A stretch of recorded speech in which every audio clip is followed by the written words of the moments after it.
Muy bien, yo la semana pasada les dije que quería tomar una frase que no es mía, pero me gustó. ¿Cuántos trajeron sus Biblias? A ver, y digan esto. Esta es la palabra de Dios y la vamos a leer juntos. Muy bien, me gustó esa frase, es algo bonito de poder compartir. Hoy quiero darles el tema y el título del mensaje es Vamos que no duele. ¿Y por qué lo repite? No le dije que lo repita. En cierta ocasión, muchos años atrás, ingresé al CrossFit. Yo sé que ya hoy no se nota, pero bueno. Eh, y recuerdo, no recuerdo el nombre del instructor, no recuerdo tal vez los ejercicios que me hicieron hacer, lo que recuerdo fue el dolor. Recuerdo que ese día el instructor decía, vamos, vamos, pero a cada rato, vamos, vamos que no duele. Pero es que él no estaba en mi cuerpo, me estaba doliendo. Y ese día todo el esfuerzo que me hizo hacer, terminé, se ha escuchado el término, me dio la blanca. Ya, ese día terminé mareado, tirado en un piso, ya no daba más, porque el esfuerzo que estaba haciendo mi cuerpo era algo que yo ya no quería hacer más, no estaba acostumbrado a esto. Pero él decía, vamos que no duele, tienes que llegar al resultado, tienes que llegar a la meta. Y yo creo que a veces, ya hablando en el área espiritual, como que esa resistencia al dolor, como que se nos ha ido aplacando poco a poco, como que estamos menos dispuestos a sufrir a causa del evangelio. No sé si por la comodidad, eh, no sé si por el contexto de nuestra cultura, la verdad no lo sé. Pero el otro día fui retado, estuve leyendo la biografía de una mujer que tenía un deseo ferviente por viajar a China y llevar el evangelio. Pero era ferviente, ella sabía que tenía que viajar a la China. El nombre de ella es Gladys Aylward. Gladys tenía este llamado de parte de Dios a la China, se mete a un instituto para misioneros para estudiar, para ir a China, y la rechazan. La rechazaron por la edad, le rechazaron porque decía que el idioma para ella no iba a ser fácil aprender, y simplemente la rechazaron. Pero el deseo y el fervor de ella por ir a China quitó todo obstáculo. Estuvo deseosa de inclusive llegar a sufrir por ver a cabo la obra de Dios en ese lugar. Y es tan gracioso este fervor que ella tenía, que ella empezó a trabajar en una casa como sirvienta doméstica y aprovechó que su jefe tenía una biblioteca llena y él era un hombre que sabía mucho de esta cultura de China. Entonces decía, présteme los libros, jefe. Y fue tanto así que ella, todo lo que ella empezaba a ganar como una sirviente doméstica, empezó a ahorrarlo para ir a China. En esa época no habían los aviones, tenían que ir en barco, en tren. Inclusive en ese tiempo que ella estaba viviendo en Inglaterra y tenía que viajar hasta China, eran los procesos bien largos, eran viajes largos, extenuantes. Y cuando ella está decidida, dice, todo lo que voy a ahorrar, me voy a comprar el pasaje a la China. Cuando llega al lugar donde tenía que ir a comprar el pasaje de tren, le dicen, ella se acerca, le dice, Señor, véndame un pasaje para irme a la China. Y el Señor le hace una pregunta muy lógica. Y le dice, ¿a qué ciudad quieres ir? Y él dice, no sé, pero tengo que llegar a la China. Era tanto el amor y el deseo que ahorró, descubrió una ciudad donde había una necesidad, donde había una misionera ya entrada en años y dijo, allá es donde tengo que ir. Cuando llega el día de partir y toma este tren, había una guerra justamente en la frontera entrando a China. Una persecución, pero se decidió a ir. Cada vez que avanzaba y pasaban los pueblos, ella ya iba siendo la única mujer que iba quedando en el tren hasta que se encontró solamente con soldados. Cuando llegó a una de estas ciudades, antes de entrar a China, le prohibieron el paso, pero ella insistía que tenía que llegar al lugar donde Dios le había puesto en su corazón. En este tramo, las dificultades de ella fueron varias. Uno de estos soldados quiso abusar de ella. Estos soldados la querían coger como esclava para hacerla una maquinista. Esta mujer tuvo que viajar 2 días a pie en una nevada, que cuando llegó a la ciudad, los mismos soldados no podían creer que había sobrevivido. Nada la pudo detener, con el único fin de llevar el evangelio a Cristo. Y cuando leo estas historias uno se confronta, porque dice, ¿dónde está esta resistencia con el único propósito de cumplir el llamado que Jesús ha hecho a la iglesia? Y por eso el título de hoy, Vamos que no duele, porque vamos a entrar a estudiar la palabra de Dios y ella nos va a guiar a un tiempo donde el evangelio va progresando, el evangelio va siendo contado y cada ciudad que Pablo y Bernabé visitan, el evangelio surge efecto, un efecto positivo. Pero en medio de esto, algo negativo también se levanta con fuerza en contra de la vida de los apóstoles y en contra de la voluntad de Dios. Pero el apóstol Pablo termina con una frase y yo creo que si hoy abrimos nuestro corazón, esta frase transformará nuestra vida. Vamos a leer todos juntos entonces el capítulo número 14. Lo vamos a leer de corrido y luego lo vamos a ir poco a poco estudiando. Dice la palabra de Dios desde el verso número 1. Aconteció en Iconio, ya esta es una ciudad, que entraron juntos en la sinagoga de los judíos y hablaron de tal manera que creyó una gran multitud de judíos, asimismo de griegos. Mas los judíos que no creían excitaron y corrompieron los ánimos de los gentiles contra los hermanos, porque se detuvieron allí mucho tiempo, hablando con denuedo, confiados en el Señor, el cual daba testimonio a la palabra de su gracia, concediendo que se hiciesen por las manos de ellos señales y prodigios. Verso 4. Y la gente de la ciudad estaba ¿cómo? Dividida. Unos estaban con los judíos y otros estaban con los apóstoles. Pero cuando los judíos y los gentiles, juntamente con sus gobernantes, se lanzaron a afrentarlos y a apedrearlos, habiéndolo sabido, ¿qué hicieron? Huyen a Listra y a Derbe, ciudades de Licanoia, y a toda la región circunvencina. Y allí predicaban el evangelio. Verso 8. Y cierto hombre de Listra estaba sentado, imposibilitado de los pies, cojo de nacimiento, que jamás había caminado. Este oyó hablar a Pablo, el cual, fijando en él sus ojos y viendo que tenía fe para ser sanado, dijo a gran voz: levántate derecho sobre tus pies. Y él saltó y anduvo. Entonces la gente, visto lo que Pablo hacía, lo que había hecho, alzó la voz diciendo en lengua licanoia: dioses bajo la semejanza de hombres han descendido a nosotros. Y a Bernabé llamaban ¿cómo? Júpiter, y a Pablo Mercurio, porque este era el que llevaba la palabra. Y el sacerdote de Júpiter, cuyo templo estaba frente a la ciudad, trajo toros y guirnaldas delante de las puertas y juntamente con la muchedumbre quería ofrecer ¿qué cosas? Sacrificios. Verso 14. Cuando lo oyeron los apóstoles, Bernabé y Pablo, rasgaron sus ropas y se lanzaron enfrente de la multitud dando voces y diciendo: varones, ¿por qué hacéis esto? Nosotros también somos hombres semejantes a vosotros, que os anunciamos que de estas vanidades os convirtáis al Dios vivo, que Él hizo el cielo y la tierra, el mar y todo lo que en ello hay. En las edades pasadas, Él ha dejado a todas las gentes andar en sus propios caminos, si bien no se dejó a sí mismo sin testimonio, haciendo bien, dándonos lluvias del cielo y tiempos fructíferos, llenando de sustento y de alegría nuestros corazones, y diciendo estas cosas, difícilmente lograron impedir que la multitud ofreciese sacrificio. Entonces vinieron unos judíos de Antioquía y de Iconio, que persuadieron a la multitud y habiendo apedreado a Pablo, le arrastraron fuera de la ciudad pensando que estaba muerto. Pero rodeándole los discípulos, se levantó y entró en la ciudad y al día siguiente salió con Bernabé para Derbe.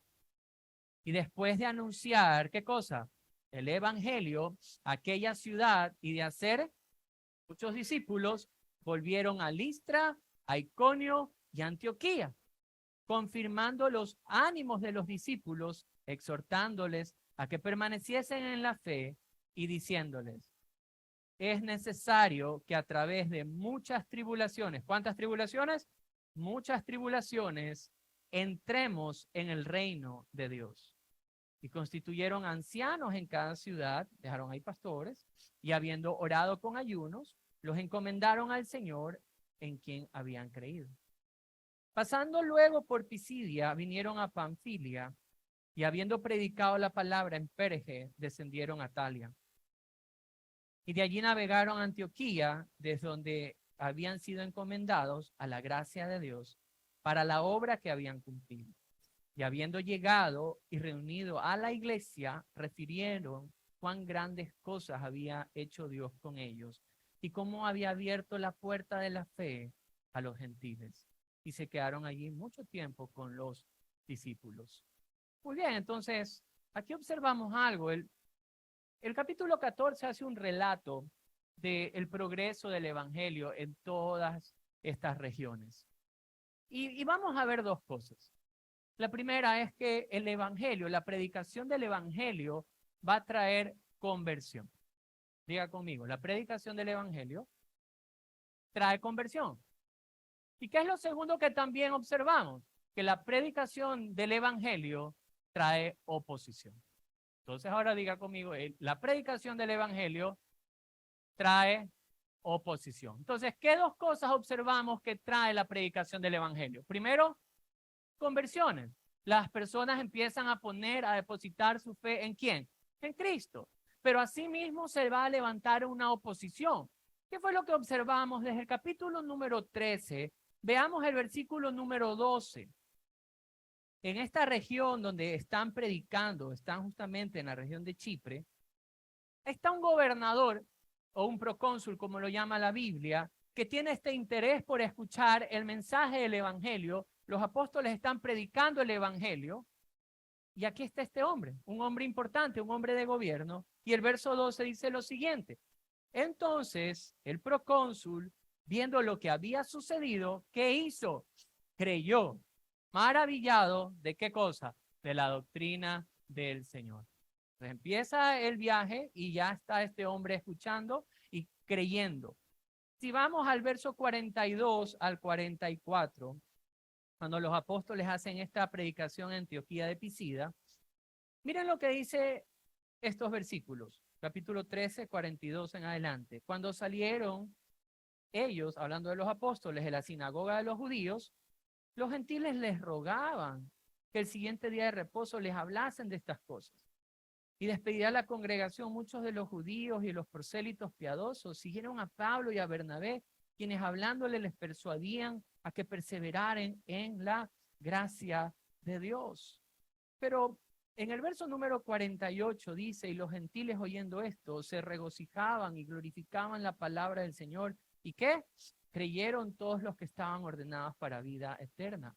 Entonces, vemos que van a regiones, entran a sinagogas, predican el evangelio y hay gente que se convierte. Hay gente que cree en Cristo. Empieza a escuchar el evangelio y cree.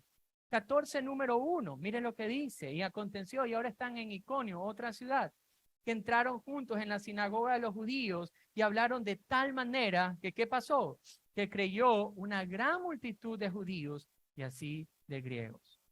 Pasa todo este problema que los querían apedrear y afrentar, se mueven a otra ciudad llamada Listra, terminan apedreándolos en esta ciudad, pero pasa algo interesante. A mí lo que me gustó fue en el verso número 20 del capítulo 14, en Listra, hablando de esta ciudad, pero rodeándole, ¿quiénes?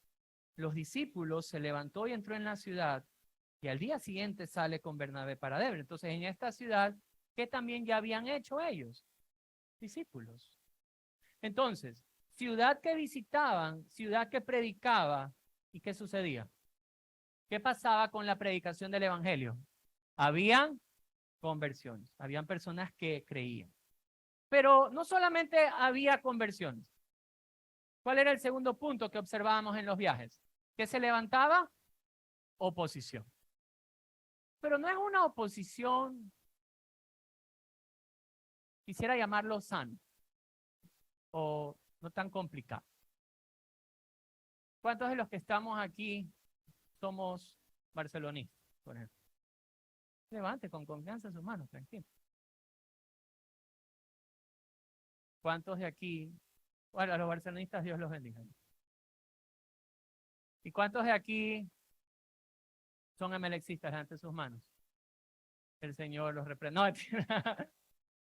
Pero podemos estar sentados, podemos compartir este mismo tiempo. De hecho, yo conozco matrimonios que uno es barcelonista, el otro es emelexista, y pueden estar juntos y conversan del asunto. Aquí hay algunos, ¿verdad? Y puede ser una rivalidad, lo que sea. Unos pueden aquí ser de un partido político, otros otro. O sea, hay diversidades de pensamientos, de gustos, pero no es una rivalidad como la que vemos aquí o una oposición como la que se levanta aquí. La oposición que vemos aquí va a ser una oposición fuerte, contundente, peligrosa. Pero antes de entrar a este detalle, quería observar algo. ¿Cuándo es que nace la oposición? ¿Se han dado cuenta? ¿Cuándo es que la oposición se levanta en medio del tiempo? ¿Cómo era el tiempo que los apóstoles estaban viviendo? ¿Cómo lo consideran ustedes? Ellos emprenden un viaje con la misión de llevar el evangelio a otras ciudades. ¿Y qué estaba pasando cuando ellos predicaban? ¿Qué observan ustedes en la escritura? Habían personas que confiaban en Cristo, que reconocían su necesidad de un Salvador. Muchos de nosotros le hemos puesto títulos a esto. Hay libros que hoy se escriben y dice el gran avivamiento de la calle Azusa. No sé si algunos de ustedes han escuchado ese avivamiento de Azusa Street, se le llama, donde mucha gente estaba siendo sanada y mucha gente se convertía. Bueno, y así los seres humanos le ponemos ciertos títulos. Entonces, si quisiera yo ponerle un título a esta parte, yo veo la vida de los apóstoles en un gran avivamiento, en un gran despertar espiritual. Hay muchas conversiones. De hecho, la Biblia empieza a narrar milagros. Y es en medio de este contexto que la oposición se levanta. Pongámoslo, asentémoslo hacia nuestra vida. Usted viene y conoce del Señor. Vive ese primer amor, como lo describe la Biblia. Y quiere compartir el evangelio con todos. Y usted empieza a notar que sus padres, que sus primos, que sus hermanos, que las personas que tal vez están en su alrededor quieren escuchar más y lo invitan y le dicen, ven, y tú que estás con Dios, ven y compártenos el evangelio. Y usted se emociona porque empieza a observar que Dios está obrando, que Dios está haciendo algo. Pero en medio de ese contexto es donde esta oposición se levanta. Pero ¿cómo llegaron ellos a vivir esto? Y ahí fui que descubrí algo. La oposición se levanta cuando usted o yo estamos en obediencia a la dirección del Espíritu Santo. Cuando usted y yo decidimos obedecer la voluntad del Espíritu Santo, se va a levantar oposición. ¿Por qué digo esto? Ellos empezaron su viaje, y venga conmigo en el capítulo número 13, ahí está la descripción de cuando inicia el viaje. Y ellos no inician un viaje porque a Pablo se le ocurrió hacer algo, porque Bernabé dijo, ¿sabes qué? Emprendamos este viaje. Como que me ha escuchado, he escuchado por ahí que ahí hay necesidad. No, miren lo que dice la Escritura, verso número 1, capítulo número 13. Dice la Biblia, había entonces en la iglesia que estaba en Antioquía profetas y maestros. Bernabé, Simón, el que se llamaba Níger, Lucio de Cirene, Manaén, el que se había criado junto con Herodes el tetrarca, y al final estaba Saulo. Ministrando o sirviendo al Señor, se traduce esa palabra, y ayunando, ¿quién fue el que habló? ¿Qué dice el texto? El Espíritu Santo habló. ¿Y qué fue lo que dijo el Espíritu de Dios? Apartadme, ¿a quiénes? A Bernabé, ¿y a quién más? Y a Saulo, para la obra a la que los he llamado. Entonces, habiendo ayunado y orado, ¿qué hicieron? Impusieron las manos, ¿y qué más? Lo oyeron. Y de ahí ellos viajan. Y en cada viaje vemos que la predicación del evangelio, ¿qué pasaba? Habían conversiones, pero ¿qué pasaba también? Había oposición. Y es porque ellos estaban en la perfecta voluntad del Espíritu Santo. ¿Y por qué quisiera que tal vez hagamos una pausa en este sentido? Porque muchas veces usted o yo, cualquiera de nosotros o alguien que nos puede estar escuchando, puede desanimarse cuando están haciendo la voluntad de Dios y las cosas no marchan bien.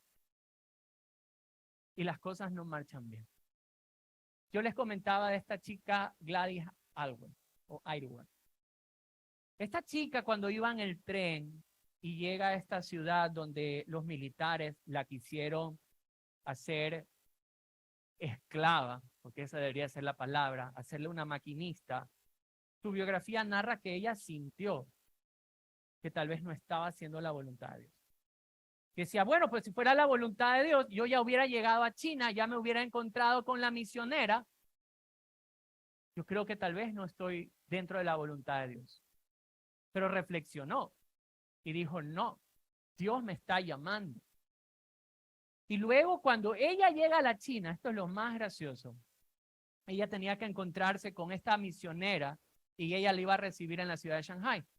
¿Y saben lo que pasó cuando ella llega a Shanghái? No estaba la misionera. No hablaba chino, no.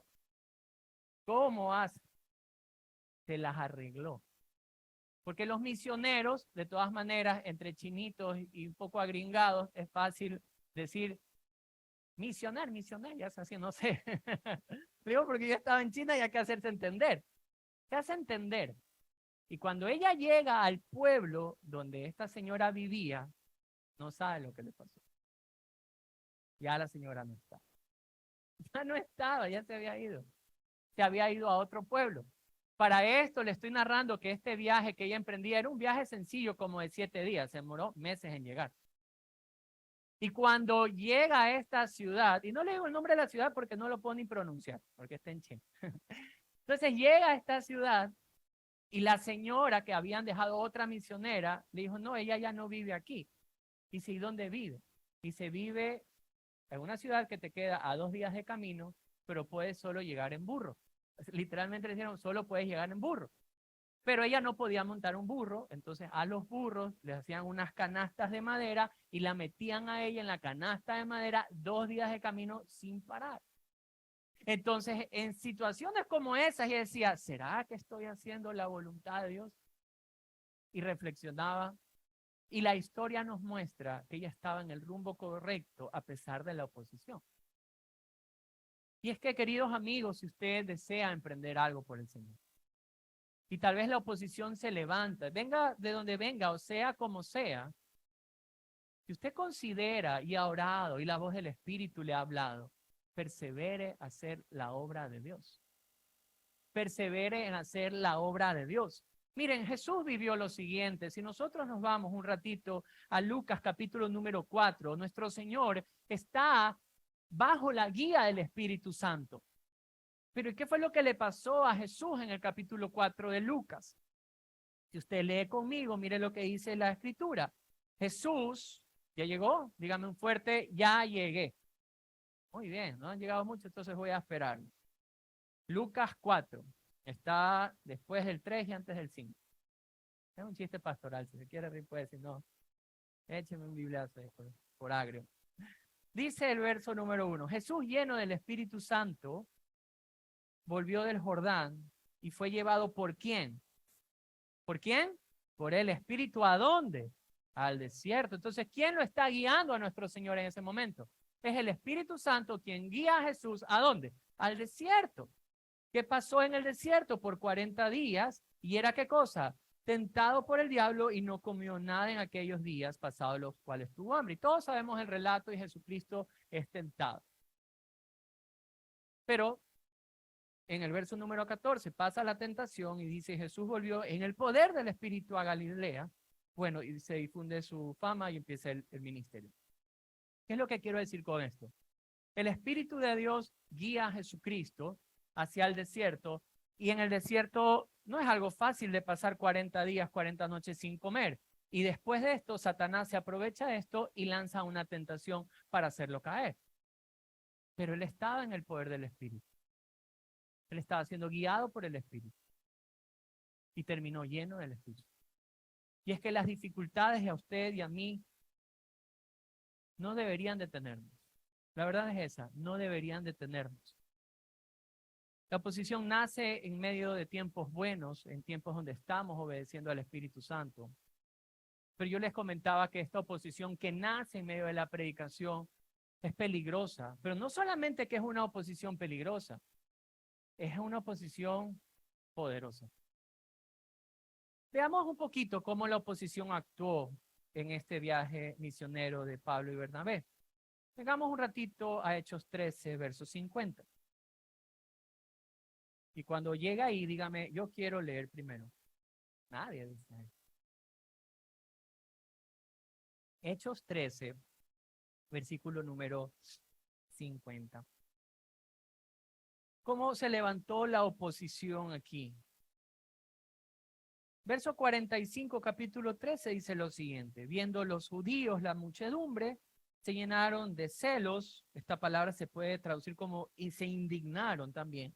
Rebatían lo que Pablo decía, les contradecían, blasfemaban, o sea, decían malas palabras en contra de Jesús.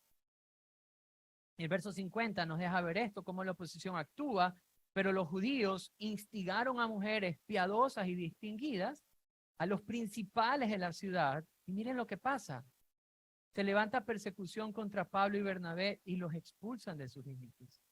O sea, no querían escuchar ya más el evangelio, estaban indignados por el mensaje, pero ¿se acuerdan que decíamos que hay cierta oposición o cierta diferencia que es tratable? ¿Cómo consideran ustedes aquí esta diferencia que tienen ellos? ¿Era pacífica o cómo era? Era agresiva, al punto de hacer ¿qué? Sale aquí. José Gemel existe. Salga de aquí, por favor. Que se vaya. Esa sería la... No, no se vaya, por favor. Ya, esa sería una forma agresiva, pero súper sutil de haberle dicho que se vaya, pero otra cosa es... Y esa es la manera en la que la oposición se está volcando entre el mensaje del evangelio. Veamos lo que dice Hechos 14:2, cómo actuaron aquí. Miren la Biblia, dice así. Mas los judíos que no creían excitaron y corrompieron los ánimos de los gentiles. ¿Contra quiénes? Contra los hermanos. Me gustó ver otras traducciones de ese mismo versículo y digamos, la NTV, la Nueva Traducción Viviente, dicen que estos hombres envenenaron la mente de las personas en contra de los hermanos.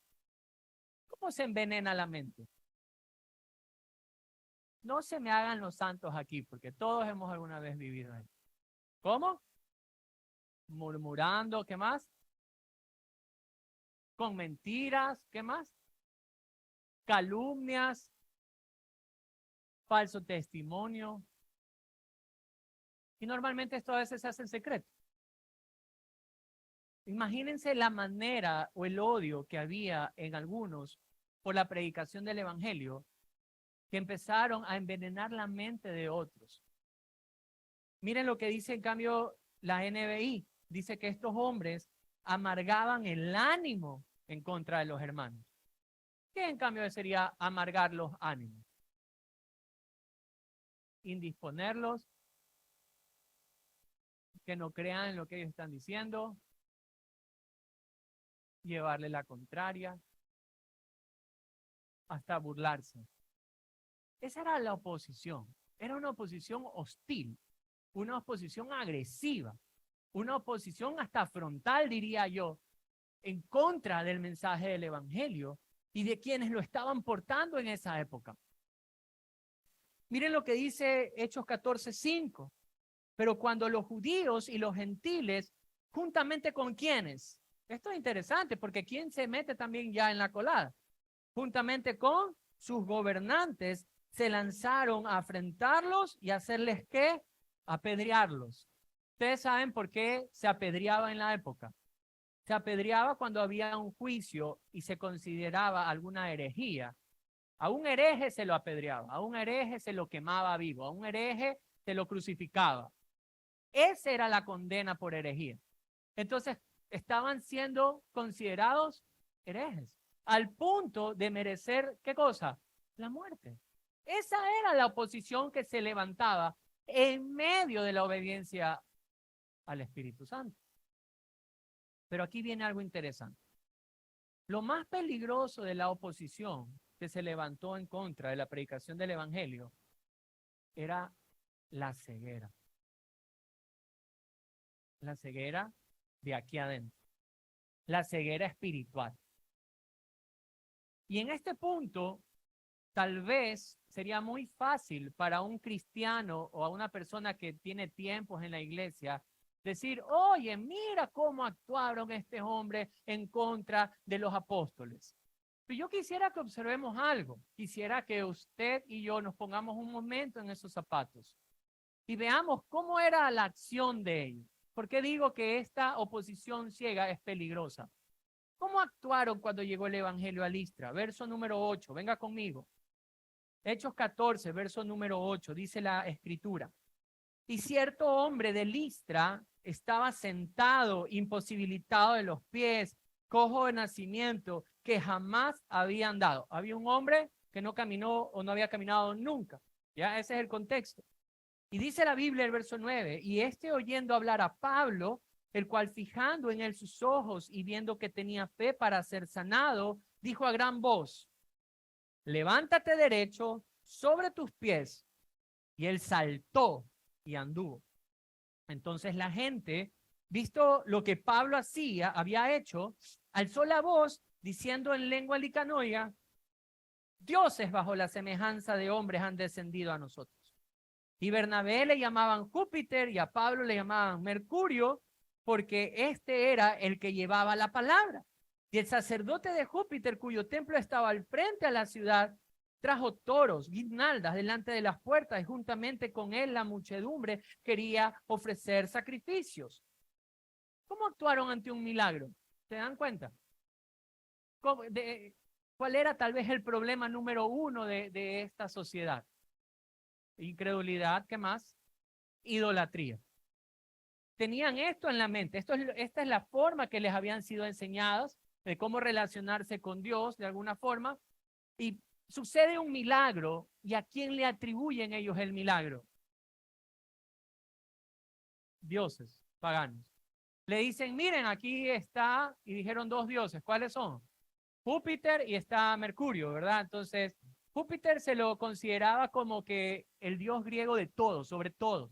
Y Mercurio era como un ayudante de Júpiter que era el que hablaba. Por eso es que a Pablo le dicen, Pablo es Mercurio. Ellos le atribuyen este milagro a los apóstoles. Y empezaron a sacar los toros, las guirnaldas y hacer una gran mega celebración ahí. No solamente que pusieron su mirada en los hombres, sino que luego viene un grupo y miren lo que este grupo hace y cómo les viran la historia y los llevan a la agresividad. Miren lo que dice la escritura. Cuando lo oyen, verso 14, los apóstoles Bernabé y Pablo rasgan sus ropas, se lanzan enfrente de la multitud y dan voces y dicen lo siguiente, y les resumo un poco, varones, ¿por qué hacéis esto? Nosotros también somos hombres semejantes a vosotros, que os anunciamos que de estas vanidades os convirtáis al Dios vivo. Ellos van a empezar a predicar el evangelio. Ellos están hablando que esta forma de vivir, de atribuirle los milagros a los hombres, o a San Juanito, o a Sanduchito, o a cualquier santo que usted quiere, eso era lo que Dios estaba llamando, a que se convirtieran de esta forma de vivir. Y le dicen, no lo hagan de esta manera, no lo hagan así. Están predicando el evangelio. Le están diciendo, conviértanse al Dios vivo, al que hace realmente el milagro. No somos nosotros. Es el Dios que ha creado el cielo y la tierra. Ese concepto en esa época no se entendía. Ellos estaban predicando de este único Dios y tal vez el verdadero Dios que ellos por primera vez estaban escuchando. ¿Y cómo reaccionaron ellos? Veamos lo que dice la escritura en el verso 18. Diciendo estas cosas, difícilmente lograron impedir que la multitud les ofreciese sacrificio. Entonces vinieron unos judíos de Antioquía y de Iconio. ¿De dónde venían estos tipos? De las ciudades anteriores, de donde venía Pablo y Bernabé, y habían salido, y se acuerdan que los querían apedrear, que los querían sacar de la ciudad. De allá vienen, imagínense cuán agresiva era esta oposición, que ya habían pasado su región, igual los fueron a buscar. No se quedaron con eso, sino que los fueron a buscar. ¿Y qué fue lo que hicieron? Verso 19. Persuadieron a la multitud y habiendo apedreado a Pablo, ¿qué le hicieron a Pablo? Lo apedrean, le arrastran fuera de la ciudad, pensando que estaba, ¿cómo? muerto de haber querido adorarles a un odio fulminante. Qué increíble la persuasión que puede tener una oposición, lo persuasivo que puede ser una oposición cuando la verdad está siendo predicada en un lugar. Porque estaba llegando la luz del evangelio, pero la oposición puede llegar a ser tan persuasiva que en esa ceguera que se mantiene el ser humano no puede identificar entre lo bueno y lo malo. Es una ceguera peligrosa. Esta ceguera también la vivió el apóstol Pablo. Miren lo que dice Hechos 26. Él mismo hace este relato de sí mismo cuando él aún no conocía a Jesucristo. Y el Hechos 26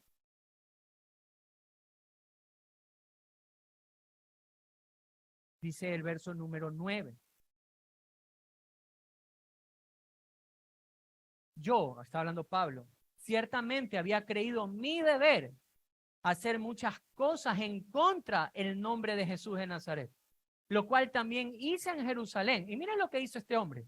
Yo encerré en cárceles a muchos de los santos, habiendo recibido potestad o poder de los principales sacerdotes, cuando los... me perdí.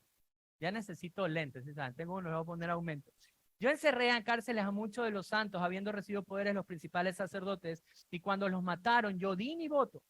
Verso 11, y muchas veces, castigándolos en todas las sinagogas, los forcé a blasfemar, y enfurecido en sobremanera contra ellos, los perseguí hasta en las ciudades extranjeras.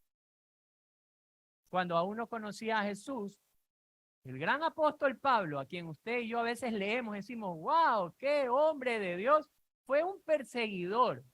Pero yo creo que se han visto esos carteles del viejo oeste que dice, se busca $1 millón. Este era un tipo de perseguidor, pero acérrimo. No solamente dijo esto, venga un ratito, en Primera de Timoteo, en cierta ocasión, Pablo le escribe esto a su discípulo, en el capítulo número 1, en el versículo número 13. Mire cómo él se describe a sí mismo. Primera de Timoteo 1, verso 13 dice, habiendo yo sido blasfemo, perseguidor e injuriador. Wow. ¿Cómo se describe este hombre? Este hombre o cualquier hombre actúa de esa manera cuando aún no conoce a Jesús.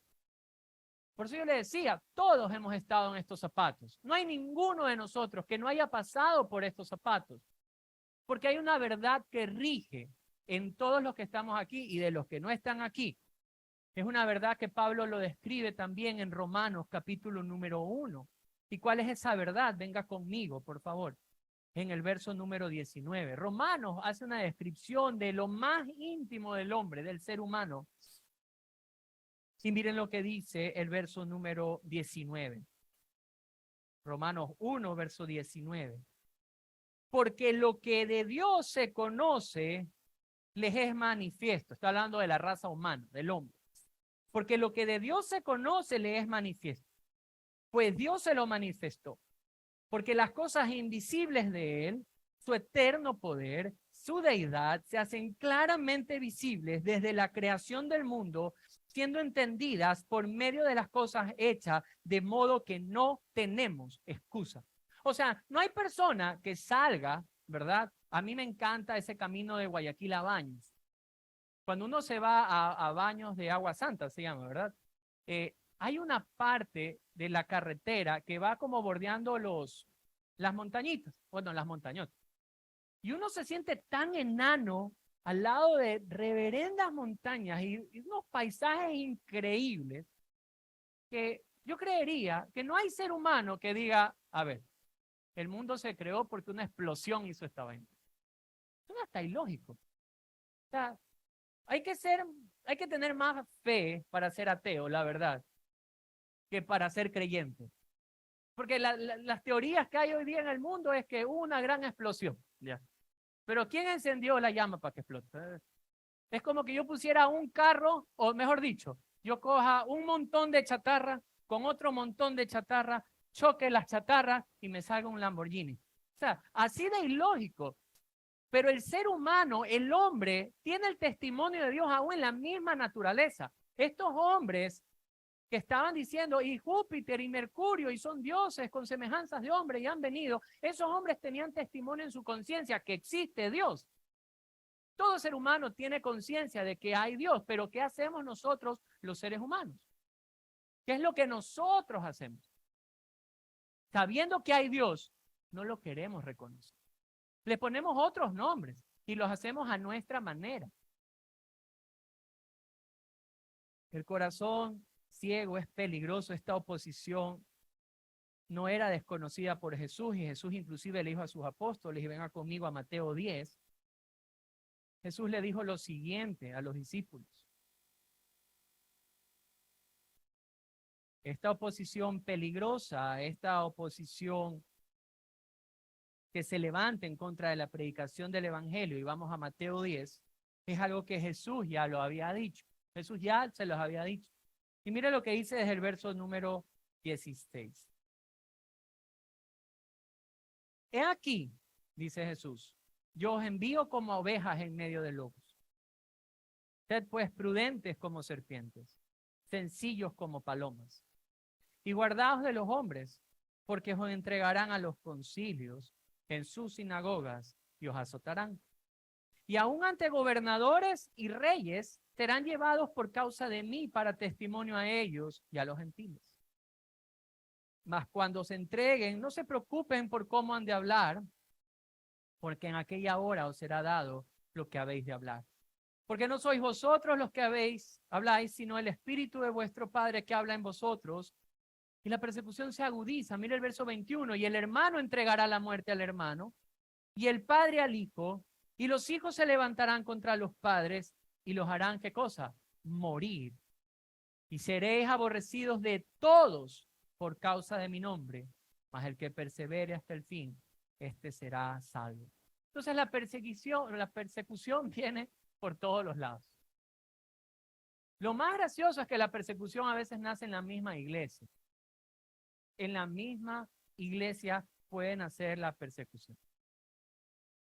Y así es como Jesús describe eso, que aún los creyentes iban a ser llevados a las sinagogas, a sus concilios, y ahí los iban a azotar.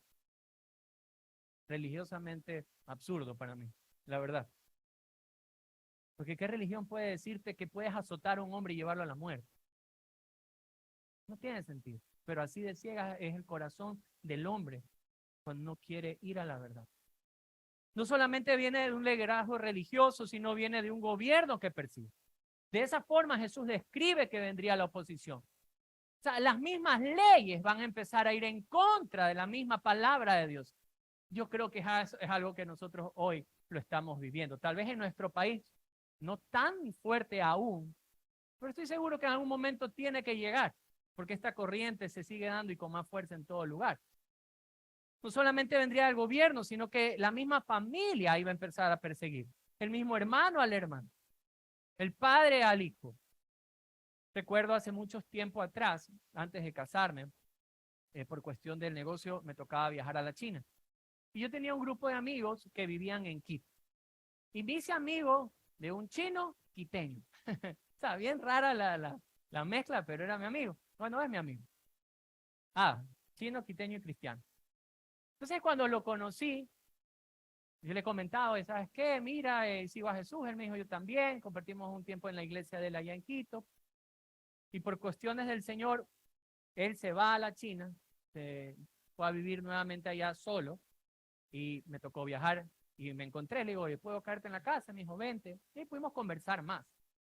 Yo le digo, cuéntame un poco, ¿cómo así nuevamente te regresas acá si estabas bien en Quito? En Quito. Entonces me dijo, te voy a decir la verdad, mi padre se enteró que sigo a Jesús y mi padre me dijo, para ti no hay herencia. Entonces dice, hermano, me tocó venir y buscar trabajo. Pues su papá no lo iba a mantener más, por el simple hecho de haber creído en Jesús. Entonces me sorprendió, porque esto es real. La gente viene y entrega su vida a Cristo y a veces la misma familia es la encargada de poner estorbo para que sigas creyendo a Jesús, sigas obedeciendo a Jesús. No solamente eso, sino que la misma sociedad sería la encargada de perseguirnos. O sea, nuestra cultura se dará un grado de 180 grados, dándole la espalda totalmente a Dios y seguirán persiguiendo el mensaje del evangelio. Ojo, no le digo a los cristianos, sino digo el mensaje del evangelio que transmitimos los cristianos, porque el mensaje es el que ofende, no el cristiano, el mensaje que transmitimos es el que va a ofender. Y es la misma sociedad la que se va a levantar y a perseguir e irse en contra del mensaje de Jesús. Quiero leerles un artículo del Universo de junio 3 de este año, donde la Biblia ha sido prohibida en un distrito de Utah. O sea, estamos hablando de Estados Unidos, un país supuestamente formado en los principios cristianos, pero que últimamente vemos un declive en esto, en su sociedad. El título del artículo es el siguiente: la Biblia es retirada de las escuelas primarias del estado de Utah por contenido vulgar y violento. Ese es el título del Universo. Lo puede googlear. Miren lo que dice justamente esto. Dice: la Biblia está prohibida en los niveles de educación básica de un distrito del estado de Utah, en Estados Unidos, por contener pasajes demasiado vulgares o violentos para niños pequeños, según informaron esta semana medios estadounidenses. Así no podrán tener acceso a la Biblia en sus escuelas 72,000 estudiantes del distrito escolar de Davis, del norte de Salt Lake City, en una zona de mayoría cristiana. No es la primera vez que la Biblia le sucede algo así.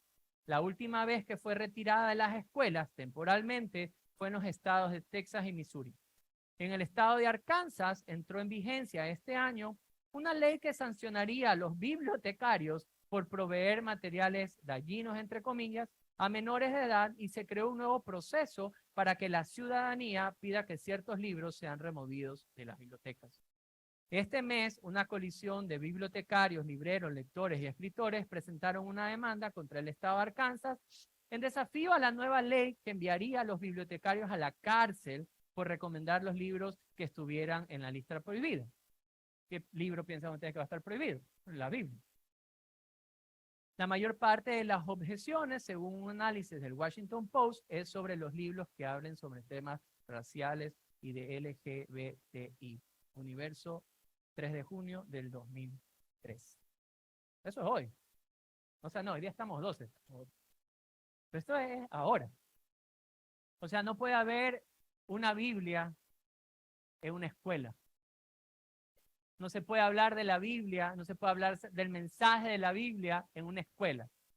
La sociedad se levanta en contra del mensaje de Cristo. Y la sociedad va a promover la inmoralidad, carta cabal, también dentro de las escuelas. Pero eso es hoy. Claro, entonces uno observa todas estas cosas y toda esta oposición. Y se acuerdan que yo les decía que nosotros hemos perdido tal vez esa resistencia al dolor, a la oposición, tal vez por nuestra propia comodidad, que la gente no nos quiere escuchar o que simplemente nos ignoren. Yo siempre los molesto a mis hijos y les digo que estamos en medio de una generación muy delicada. Y cuando hablo de la generación no hablo la de ellos, hablo de la nuestra, o sea, de los que estamos aquí. Que muchas veces preferimos callar el mensaje del evangelio por no ofender a nadie. Decidimos cortar la palabra pecado por no ofender a una audiencia. Esta no es la característica de una iglesia que se enciende por Cristo. La característica de una iglesia que está encendida por Jesús es que no le importa aún su propia vida, su propio bienestar, con tal de llevar la pureza del mensaje del evangelio que transforma las vidas y los corazones, que salva a la gente de las mismas llamas de un infierno, de una eternidad sin Cristo. Y el mensaje no se puede detener. Pablo y Bernabé van a lugares a predicar el evangelio. Y qué hermoso que es ver cuando la gente se convierte. Pero vemos una chispa de oposición y decidimos muchas veces callar. Pero no así el mensaje que traía este hombre, porque toda esta oposición está levantada. Pero de alguna forma quiero resumir una palabra, una frase que usa Pablo y dice: firmes, estén firmes en la fe, porque es necesaria la mucha tribulación para entrar al reino de los cielos. es lo que él empieza a decir. Venga conmigo al mismo Hechos capítulo número 14. Y miren lo que empieza a hacer este hombre, los dos hombres, porque están ellos dos. Y en el versículo número 20 en adelante, miren lo que dice Hechos 14. Hechos 14, 20 dice lo siguiente. Pero rodeándole los discípulos, se levantó y entró en la ciudad, y al siguiente día salió con Bernabé para Derbe. ¿Quién me puede decir qué le había pasado 24 horas antes al apóstol Pablo? ¿Qué le había pasado? Apedreado. ¿Pero de qué manera? ¿Le cayó una piedrita? ¿Qué pasó? Lo daban como muerto. Y al siguiente día, este hombre estaba predicando. Y yo les digo esto porque no hay ser humano perfecto. No hay ser humano. Yo a veces considero que a los que estamos aquí predicando somos los más imperfectos todavía, ¿verdad? Los más imperfectos. Y hay veces que, no sé, pues nos quedamos trabajando tarde el sábado, por ejemplo. Y decimos, ay, qué pereza ir el domingo a tener un tiempo con Dios. Ay, no, mejor me quedo. A los que nos están viendo tal vez por un Zoom o un Facebook, no es con dedicatoria por si acaso, pero estoy hablando del corazón de la iglesia. Y le digo porque a mí me ha pasado, o sea, todos vivimos esto. Ay, qué pereza, ¿por qué tengo que ir otra vez a la iglesia? No. O sea, nosotros no vivimos nada de persecución y somos a veces los más perezosos en compartir un mensaje que tiene que ser compartido. Somos los más tibios muchas veces, los más callados. Pero este hombre, vemos en el verso número 20, que al otro día sale con Bernabé para Derbe, y el verso 21 dice, y después de anunciar el evangelio, ¿por qué lo habían apedreado a este hombre? Por anunciar el evangelio. ¿Y qué fue a hacer otra vez? Anunciar el evangelio. Entonces alguien diría, oye, pero qué necio, qué tonto, o sea, lo apedrean por esto y otra vez lo va a hacer. Curtido, dijo aquí. Buena palabra. Y después de anunciar el evangelio a aquella ciudad y de hacer, ¿cuántos discípulos? Muchos discípulos volvieron ¿a dónde? A Listra, a Iconio, y a ver, ¿dónde lo apedrearon a Pablo? ¿En dónde? Dígalo duro, por favor. En Listra. Lo apedrean en Listra. Él se va para Derbe, ¿y a dónde regresa? Bien dijo aquí el hermano Luis, curtido el hombre, ¿verdad? Regresa. Y me encanta porque él regresa. Miren lo que dice el mismo versículo 22. Él regresa para confirmar los ánimos de los discípulos y exhortándoles que permaneciesen ¿en qué? En la fe, y diciéndoles, es necesario a través de muchas tribulaciones entremos al reino de Dios. Él les dice, es necesario la mucha tribulación para entrar al reino. Y saben que esto es lo que a mí más me gusta. ¿Dónde estaba el enfoque de Pablo? ¿Dónde estaba su mirada puesta? No estaba puesta en el dolor, no estaba puesta en la tribulación, estaba puesta en el mismo reino. Él tenía su corazón puesto en el reino. Por eso él dice, es necesaria esta tribulación, entrar con esta tribulación, porque vamos ¿hacia dónde? Vamos hacia el reino. ¿Dónde aprendió esto él? Jesús. Mire cómo se describe a nuestro Señor en el libro de los Hebreos. En el libro de los Hebreos, si usted lee el capítulo número 11, hay un listado de los héroes de la fe, pero el capítulo número 12 habla del autor de la fe. O sea, Jesús está sobre aún de los héroes de la fe, porque Él es el mismo autor de la fe. Y mire la descripción o lo que nos muestra este versículo. Capítulo 12 de Hebreos, versículo número 1 dice, por tanto, nosotros también teniendo alrededor nuestro tan grande nube de testigos, despojémonos de todo peso y del pecado que nos asedia y corramos con paciencia la carrera que tenemos por delante.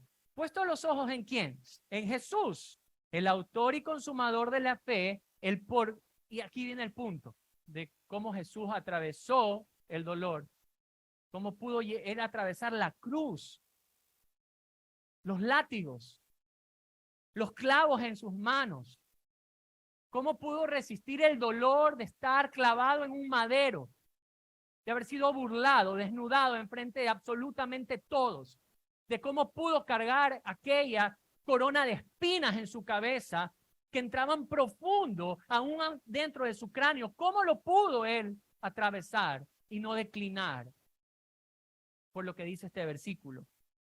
Puesto los ojos en Jesús, el autor y consumador de la fe, por el cual el gozo puesto delante de él sufrió la cruz, menospreciando el oprobio, y se sentó a la diestra del trono de Dios. Él pone el gozo por delante para atravesar el sufrimiento. Él pone el fin de su sacrificio, el resultado del fin de su sacrificio para poder atravesar el sufrimiento. Él sabía cuál iba a ser el resultado de la cruz, de la muerte, de la resurrección. Él sabe, por eso vino. Ese fin lo ancla a Jesús para atravesar el sufrimiento. Él mismo describe esto en Isaías 53. Venga conmigo. Que era lo que tenía Jesús en mente cuando él está en la cruz o desde el momento de su encarnación, el momento de su crecimiento. Y venga conmigo a Isaías 53, desde el versículo número 10 en adelante. No crea usted que Jesús viene a esta tierra y recién se entera del plan de salvación de la cruz cuando él tenía 30 años. No, él es Dios, lo sabe todo, desde que nace hasta que muere, resucita, él sigue siendo Dios. A él no se le escapa nada. Él sabía lo que le iba a pasar. Y esto es lo que estaba escrito de sí mismo en Isaías 53, versos 10 al 12. Mire lo que dice. Con todo, Jehová quiso quebrantarlo. Está hablando de lo que le iba a pasar a Jesús. Quiso quebrantarlo, sujetándole a padecimiento. Cuando haya puesto su vida en expiación por el pecado, ¿qué va a pasar? Verá linaje, vivirá por largos días, y la voluntad de Jehová será en su mano prosperada. Y verá el fruto de la aflicción de su alma, y quedará como satisfecho por su conocimiento. ¿Qué iba a hacer? Justificará a mi siervo justo a muchos y llevará las iniquidades de ellos.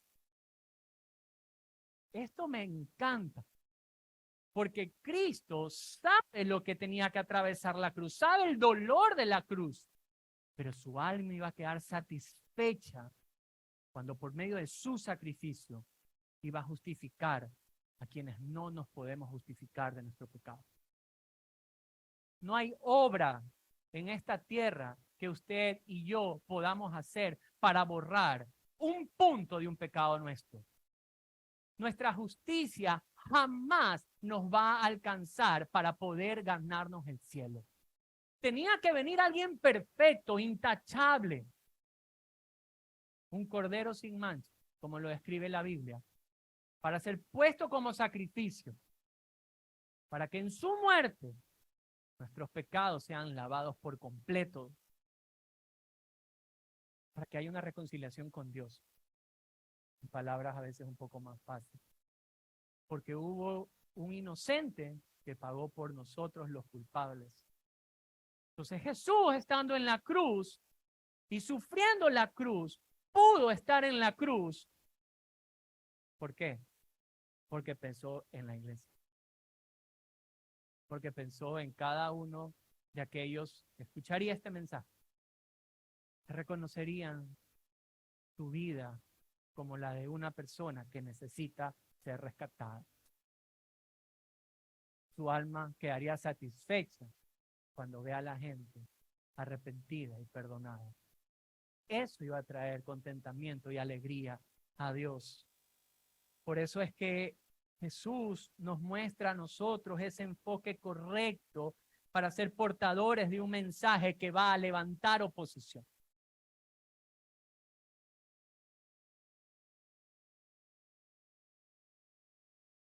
Miren las palabras de Pablo en el capítulo número 14.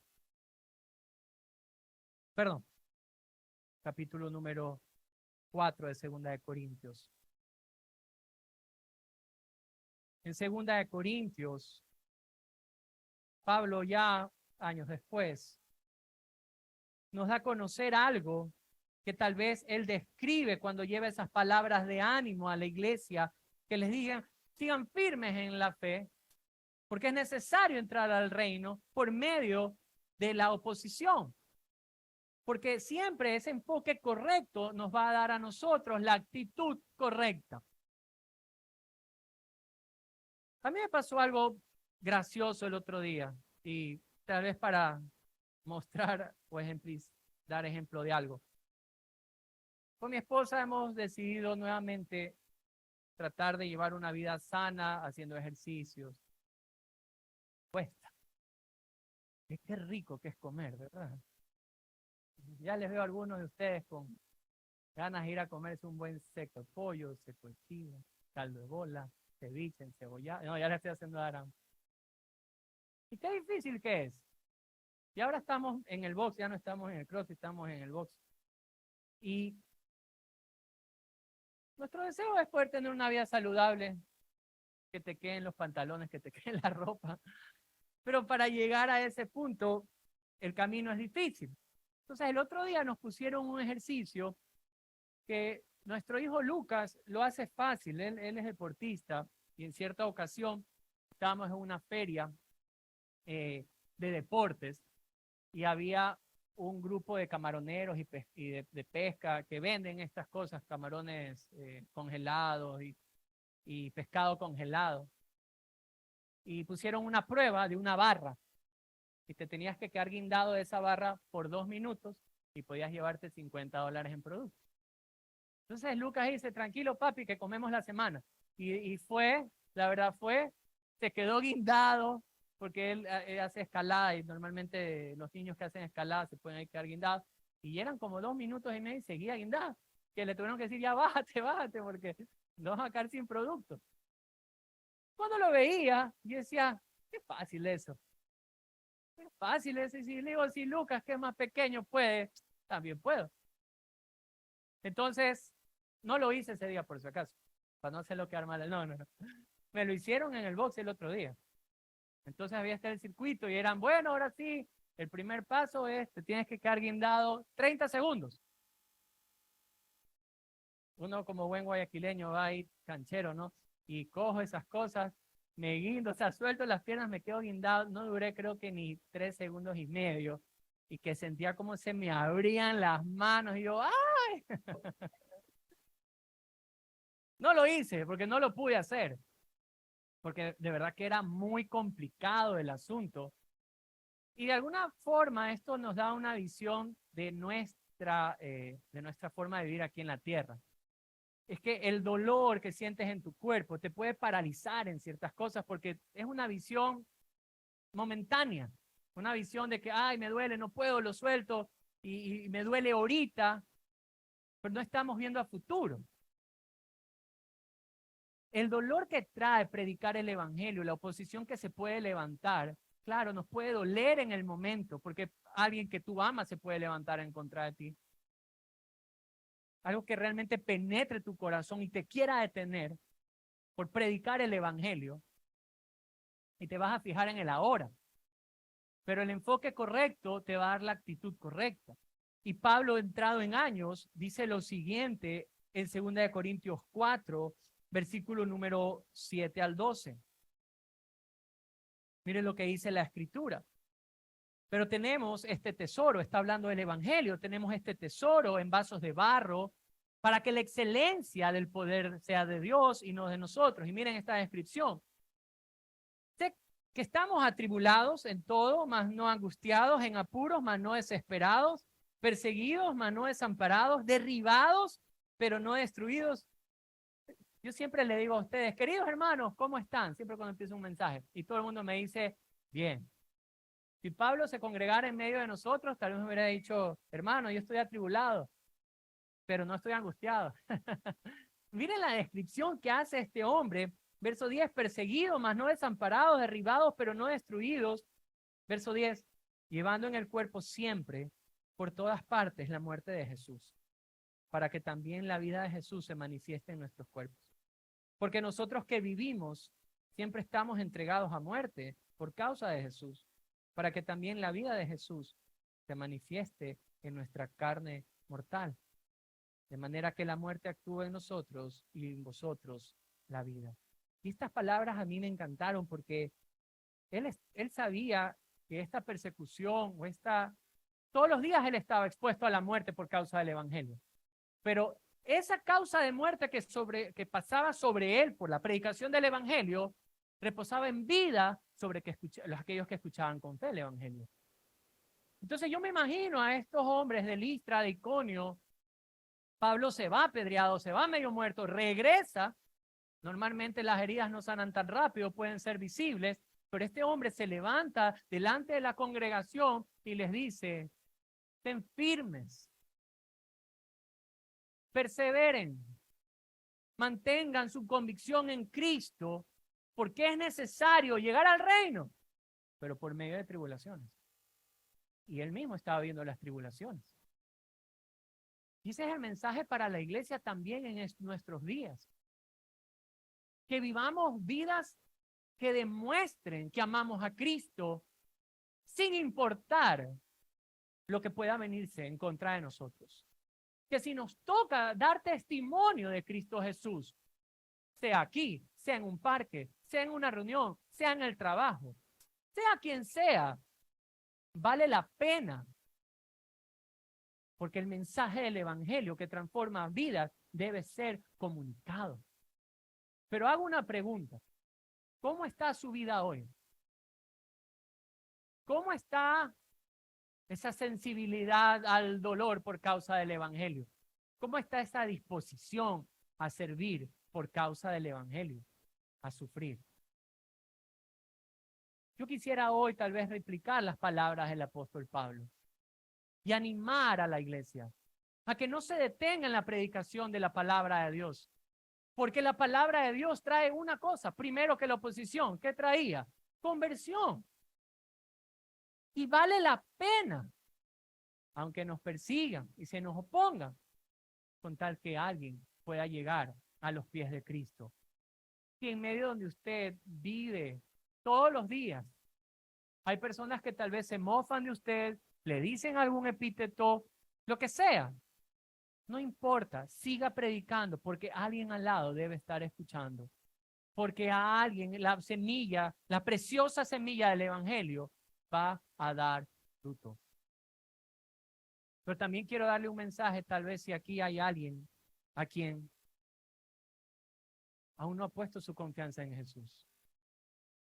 Y quiero decirte cuán valioso o cuán valiosa eres para Cristo. Tan valioso o tan valiosa eres para Cristo que estuvo dispuesto a sufrir la cruz con tal de verte reconciliado o reconciliada con Dios.